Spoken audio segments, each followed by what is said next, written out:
আসসালামু আলাইকুম। যারা ডায়াবেটিস আক্রান্ত আছেন তাদের জন্য এই রেসিপি। আমি নিজেও ডায়াবেটিস আক্রান্ত, আগে 18 ছিল। এটা নিয়মিত খাওয়ার পরে 8 থেকে 10-এর মধ্যে ওঠানামা করতেছে। তাই আমি চাই যারা আক্রান্ত আছেন তারা এটা ব্যবহার করে দেখতে পারেন। প্রথমে 1 গ্লাস পানি, তার মধ্যে 3 পিস তেজপাতা আর 1 চামচ পরিমাণ আদা দিয়ে একটু জাল দিবেন, এই মিনিট 2 পরিমাণ। তারপরে কুসুম কুসুম গরম হওয়ার পর এই পানিটা নামিয়ে কুসুম কুসুম গরম হওয়ার পরে দেবেন 1 চামচ পরিমাণ লেবু। ব্যাস।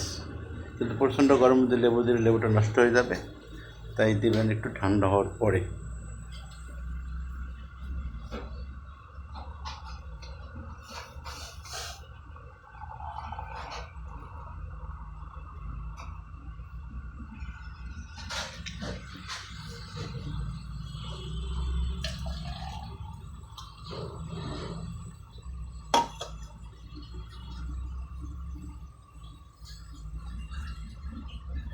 লেবু আমি আগের থেকে লেবুর রসটা বের করে রেখেছিলাম, সেটা এখন দিয়ে দিচ্ছি।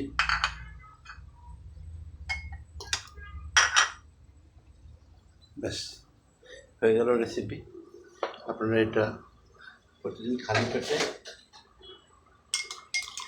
খালি পেটে একবার খাবেন, এবং যদি মন চায় বেশি খাবেন তাহলে রাত্রে ঘুমানোর একবার খেতে পারেন।